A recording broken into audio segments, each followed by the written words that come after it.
Hello everyone and welcome to the Gold Coast Gold Conference. I'm Oriel Morrison and I'm here today with Roger Jackson. Roger is the Executive Chairman of Vertex. Roger, welcome. Thanks so much for joining us today. Thank you, Oriel. Great to have you with us. Thank you. What a journey you've been on. What a transformation journey you've been on, and you're now producing. Congratulations. Thank you. Where are you at? Well, we're producing from our stockpiles. It's been a bit of a slow start, but we're there. We're producing from those, and we're working on our underground side of things, developing there to be in production with the underground in 3 months. 3 months from now? Yes. So have you had any issues along the way? I mean, this is a big journey that you've been going through. Mostly not, no. It's just that the stockpiles are just somewhat different to the underground that we're going to be treating, the rock. So we've had to move around a little bit and tweak a few things to get that up and running. But no, plant's been built on time and happening, commissioning's ongoing. So yeah, it's all been good. And a big part of this is, of course, this jumbo drill that you're bringing in, the drill rig that you're bringing in. Sure.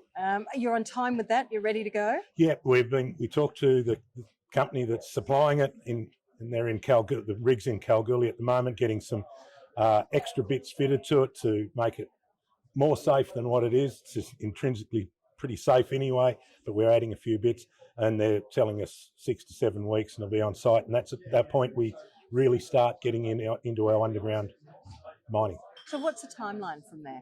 From there, we will have some development work to do, and then over the coming months or weeks even, there'll be what we call development ore coming out. So not quite as high grade as stope ore, but then we get into stope ore over a month or so, and then working on a day shift only. Then we get really high grade coming out in 3 months, and then we start to build up into a double shift and move on to full production by Christmas. Yeah. Okay, by Christmas. Yeah. All right, so Roger, you've said that you've got a very strong future ahead of you when it comes to gold production, high quality gold production.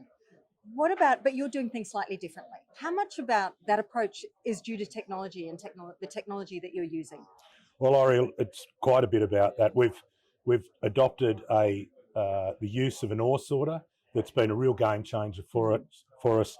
It's a laser ore sorter, and the laser does the work to say, okay, the ore's in the quartz, and in the, we call it greywacky or shale rock, there's no gold in it and it's waste.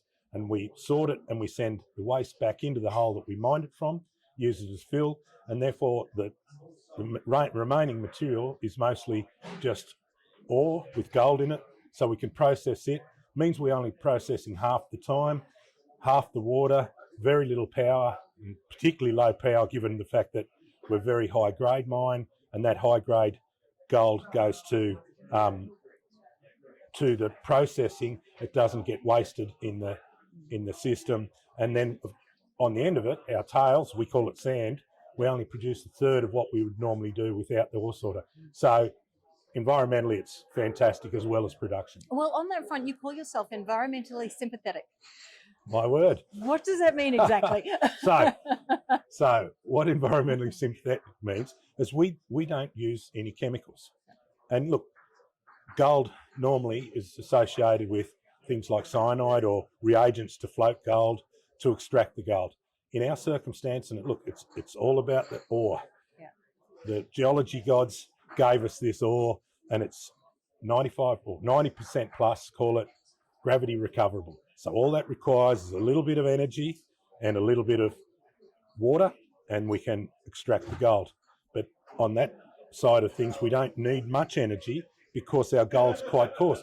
So we don't have a ball mill like most, and they're the big energy users. So we use very low energy per ounce. And then, of course, as I said, we don't have a tails dam.